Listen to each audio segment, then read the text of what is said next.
Welcome to From Click to Client, where we transform a confusing message into a clear, compelling story that sells. I'm your host, Kris Jones, StoryBrand marketing expert. I'm here to help you attract more dream clients with the power of story. Welcome to the podcast, Candy Motzek. I am so thrilled for you to be here.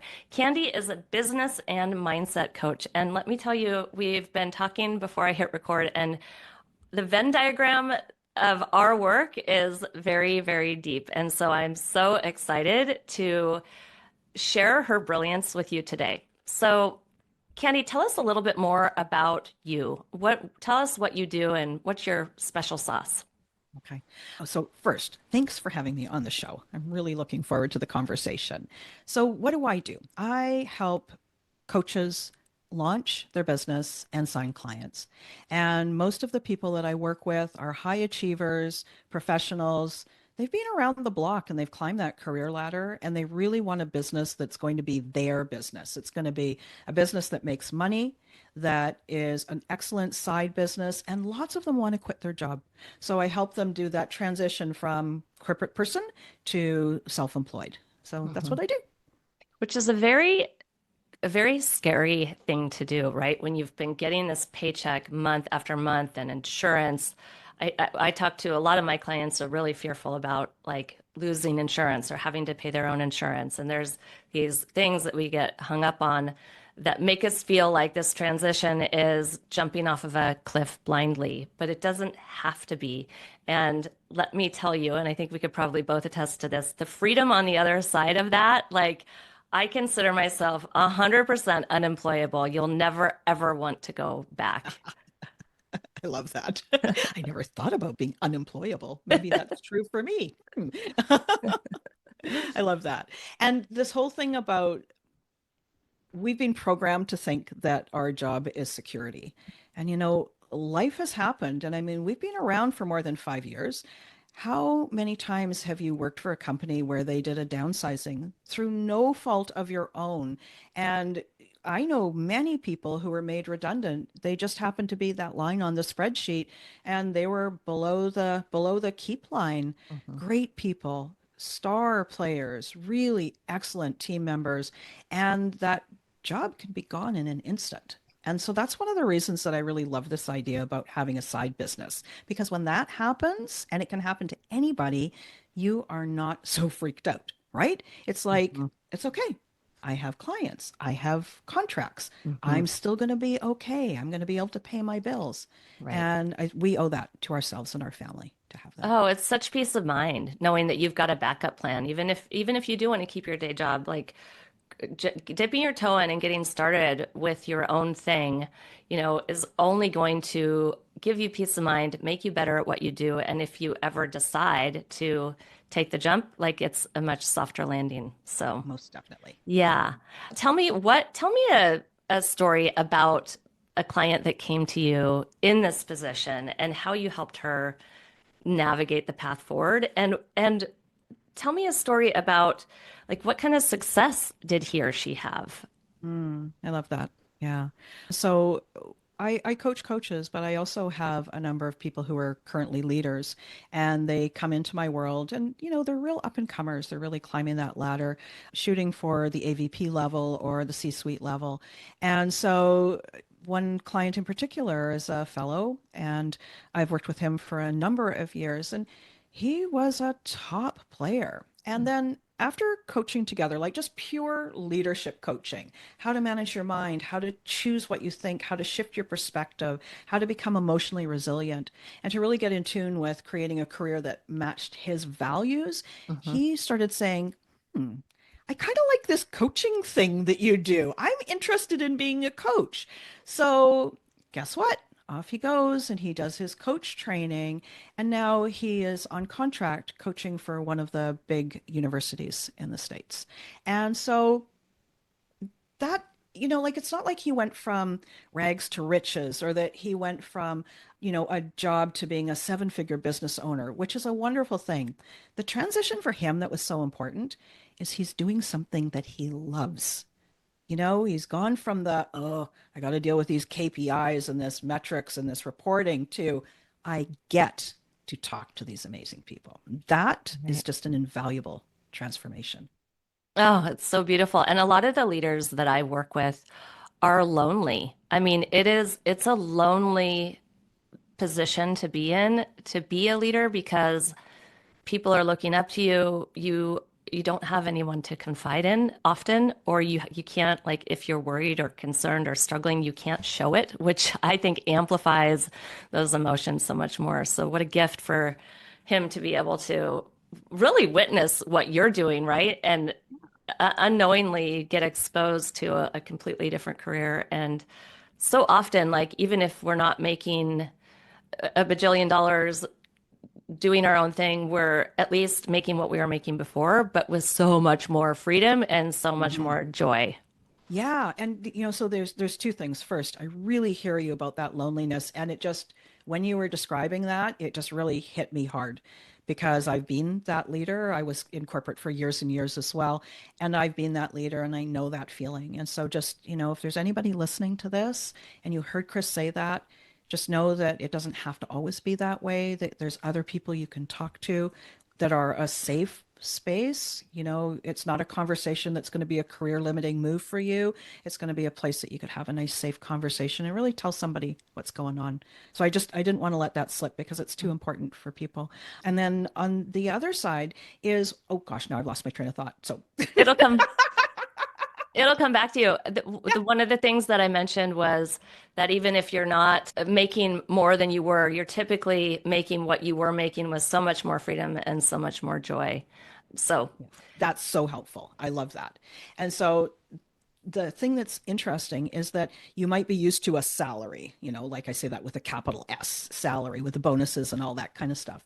But what you're going to find is that when you're really enjoying the work that you do, you're not buffering with the extra glass of wine or the additional shopping trip or, three times to the spa just because it's like, I need a break. I deserve a break. I know that, when I used to do a lot of the corporate stuff, we would eat out two or three times a week because we were always rewarding ourselves for a tough day, a tough week. It's very different when you're doing work that feels really personally meaningful. You're energized instead of drained. And so you might not be making as much money, but net, you might be doing quite well, right. right? Right.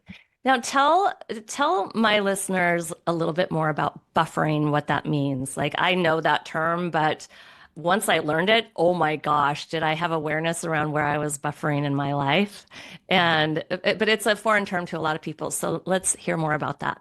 Okay. So I feel that buffering is something that we do to reward ourselves when things have been difficult or to avoid a feeling. And so if you have been feeling, maybe you're feeling uneasy or you're feeling overwhelmed, you might find yourself staring in the fridge going, what will I eat? That act of staring in the fridge and snacking to try and quell this emotion, that's buffering. The emotion is still there. You're trying to fix it in a way that actually doesn't work. And so this buffering is a coping mechanism that we've learned, but it's not always the most helpful coping mechanism. Mm. I just want to pause for a moment because that the way you just shared that was so eloquent and so clear. And I think this concept of buffering is very, very important. So thank you for that. Oh, Okay, so I would love I work with a lot of coaches, I work with consultants, I work with service providers. A lot of them come to me and say, why is no one buying my coaching? Like, I'm good at what I do. I've been writing in my blog, I'm paying for ads, whatever. I've put thousands of dollars into my website. Why is nobody buying my coaching, or why is no one buying my offer? And what's your answer to that when you get that question? yeah. And so that's a straight question, and it's going to have multiple levels of answers. And so oftentimes people aren't buying because you didn't actually test your offer to see if anybody wanted it. You just might have had a great idea. Oh, I should offer this XYZ thing, but you haven't done your market research to know if it's something that's in demand and if somebody wants it. So sometimes it's that. Sometimes it's even simpler. When we're working as coaches and self-employed as coaches, we get this tangled. We get tangled that we feel like we're our business. It's not the same as having a business that is separate from us. And so we can be really nervous to make offers, to invite people to be our clients because it feels very vulnerable. Instead of going, would you like to buy this apple? We feel like the apple is us.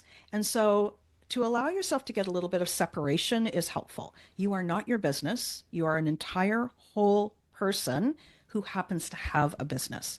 So that's the place to start. Have a little separation and then track. What are you doing? Are you actually making offers? Are you inviting people? And so many coaches come to me and say that, Candy, I'm not selling anything. What's going on? And I'm like, how many people did you invite to be a client last week? And then we hear this very silent tone. And I either will say, I don't know, which means they're not tracking it. Or they'll say, oh, I don't think I asked anybody in the last 10 days. And so if we don't invite people to work with us, then they're not going to. And then we're not selling our package, right? So I laugh and I laugh in kind of an odd way because I'm guilty of the same thing. I just got off a coaching call with my coach. And he said to me, he said, Candy, you need to be swinging that bat more often. And I'm like, oh, okay, heard it. Got to do it. So Right. it happens at all levels. But I would say, look at those things. Does anybody want your offer? Did you do your market research? Hmm. Separate who you are from your business, and then make sure you're actually making offers. You're inviting people into your world to work Hmm. with you. Mm. I think as coaches and business owners, our plates are full. Like we're wearing a lot of different hats, and it can be so easy to kind of have that be on your to-do list, but have other little simpler tasks to achieve always take priority. And so we get busy and we do the little things that need our attention, and we forget the most important things that drive the engine of our business. We cannot forget to pour gas into the tank that way. Yeah, exactly. And what you just described is so wonderful because that's exactly buffering, right? Totally. Yes, I should 100%. tweak that blue on my website. No, nobody cares if it's the right blue or not, right? So there's Totally. another way we do it. Yeah. That is a buffering with a capital B. Okay. So a lot of what you just shared touches on a little bit of a mindset shift. And mindset is something that you do a lot of with your clients. And tell me how that works. Or in what ways do you work with your clients as far as mindset goes? Yeah. So there's always strategy, there's tactics, and making sure that we have the right foundation in place. Once that's in place, then your success or your lack of success is going to hinge on how you feel about yourself, how you feel about your business, and what your perspective is. And so that is what mindset does. Let's find your habitual way of thinking and help you to shift it so that you don't ever have to go back there again. Hmm. To prove to yourself that there is a better way for you to think. And when you think better, you feel better, and then your life is better. So it's a really Hmm. nice virtuous circle. Mm. So for me, lots of journaling. If this is on a video, you're going to look over my shoulder and you're going to see a small stack of the journals that I write in every day. And I encourage my clients to do the same. I have a real simple process that they can follow. It starts with writing down what's in your mind and to actually honor that those thoughts are at play, even if you're not consciously aware of them. And then to really compassionately look at those thoughts and go, which one of these are helping me and which ones are not? Which ones are just on a loop that are just, I never even realized I was thinking that, and it's actually not helping me. And then dismantling it and replacing it with something that works even better. Yeah. Mm. Mm. That right there is the importance of coaching, getting coached, even if Yeah. you're a coach, right? We've all got this default playlist going on in our heads. And unless you create that a little bit of distance from your brain and get that down on paper and create that distance, there's no way you can become aware of what you're thinking. It is just, you're swimming in the soup. Exactly. Yeah. Yeah. And you're very much, the mindset of being an employee is very different than the mindset of being an entrepreneur, right? You've got to think about the responsibilities that you have. And it's not responsible like, oh, it's all on my shoulders, but response able, to be able to respond to what's going on in your life. And that right there is a huge shift that I've seen coaches take. Mm, mm. Okay. One of the things that you really focus on with your clients is overcoming imposter syndrome and self-sabotage. I witness a lot of imposter syndrome, like in a lot of people that I wouldn't expect it. And even my partner struggles with this. Like he's been in his industry 20 years and he still feels like an imposter. And he's aware of it enough to kind of share it with me periodically. We had a conversation about it last weekend when we were on a hike, and what I shared with him was like, in order to, I'm curious your thoughts on this because this is my take on it. In order to overcome imposter syndrome, it's not necessarily always about changing your mindset. It's about taking action and showing and proving to yourself that you know what you're talking about, surrounding yourself with other people and being reminded that when people ask you a question, you know how to answer that and like really witnessing your own expertise. So I'm curious your thoughts on imposter syndrome and how you navigate that because I'm genuinely curious too. Yeah. Okay. So imposter syndrome, that's like a giant topic. Let's just start with that. And what I notice is that it's kind of like a fire in that it can be really, really hot. Sorry, maybe the opposite. It's that it thrives in secrecy.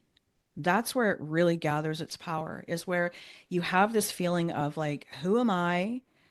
I must be a fraud.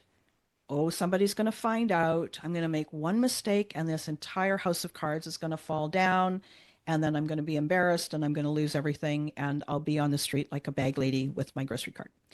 So it's this, when it's hidden, it has way more power. And so the first thing, like you were talking about your partner talking to you about it, like that is big for dismantling imposter syndrome.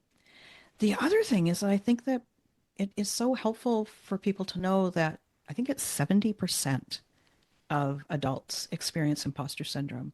That means if you don't experience it or have never experienced it, it's either coming, maybe you haven't taken big enough strides in your life, or maybe you might be one of the special few. I don't know. But it is such a massive number of people that experience it. So you're not alone. And when you share it with somebody that you trust, those are two things that really go a long way to dealing with it. Do I think that it is overcome by action?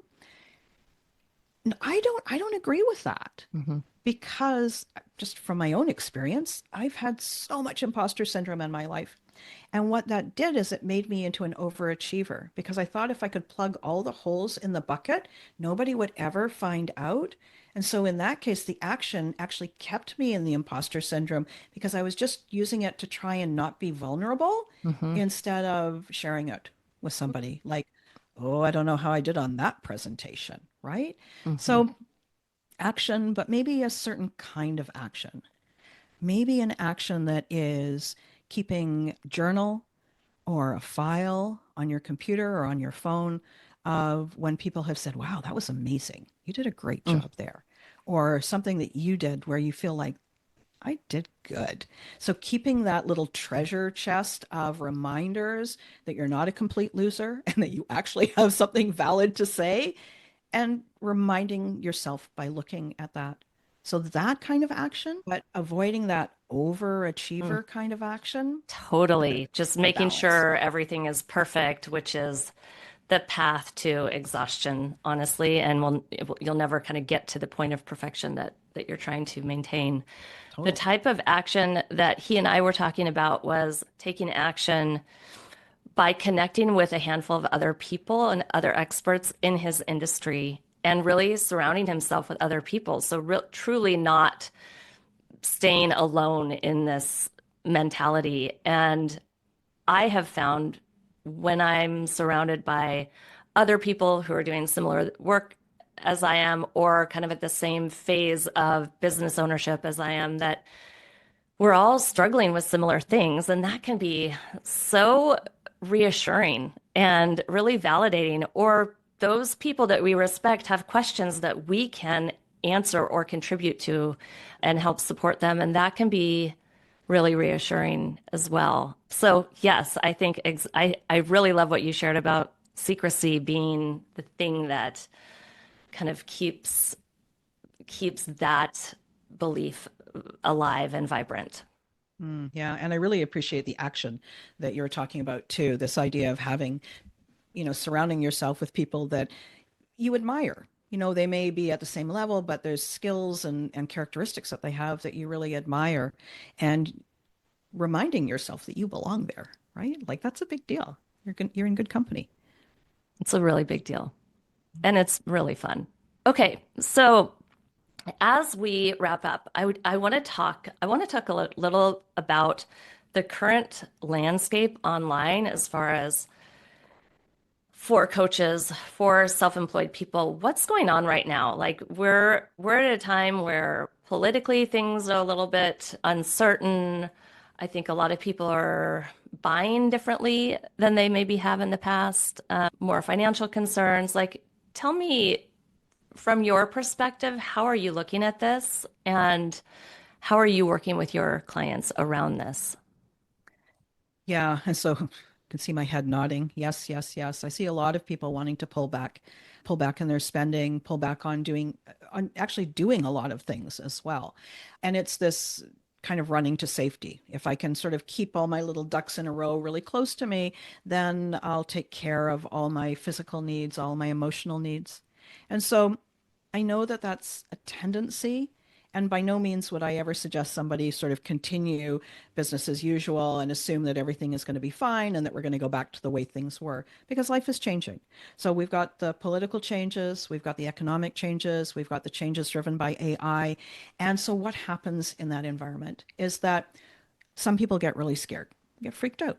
And when we get scared, we're triggered and it triggers our stress response.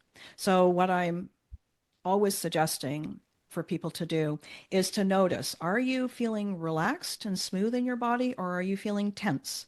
If you're feeling tense in your body, it means that you are experiencing one of the three F's, which is fight, flight, or freeze. As soon as you are in that position, your ability to think logically and to use that prefrontal cortex, that executive decision making part of your brain, the connection is actually squeezed and minimized. So when you're freaked out, you can't think. That's what it comes down to. So just know that when you're feeling stressed, you're not making your best decisions. If you can manage your stress, and then you're going to be much more resilient, much more creative in how to handle what you think is right. I don't think that the end of the world is coming, nor do I think that, we're going to return to the way things were maybe 10 years ago, especially in the coaching and online industry. But it doesn't mean that business can't be good.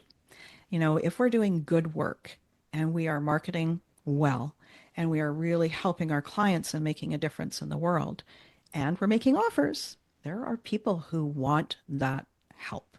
And those are the people you may want to be looking towards, those people, the people that are building, the people that are looking for opportunities, the people that are saying, every time there's something tough happening, there's a new opportunity that's coming. So how do you get connected with those people that are opportunity growth oriented folks? Yeah. Mm. Yeah, surround yourself with that higher vibe energy and you'll automatically kind of hang out in that space and that's huge. And the other thing, what you mentioned about it's hard to think well when you're really stressed out. It's almost impossible to be creative and have great ideas, in addition to that when you're really stressed out. So that's really an important part of doing well as an entrepreneur. Do you think it's helpful just to talk about a couple of quick ideas that people can do to reduce their stress that does not involve 100%. buffering?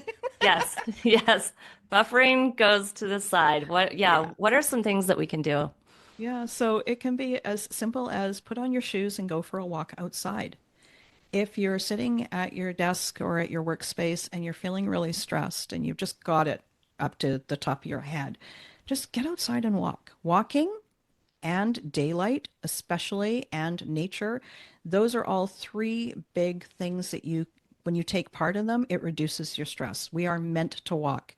There is something about the movement of the arms and the legs and the swinging of your arms while you're walking that really soothes your nervous system.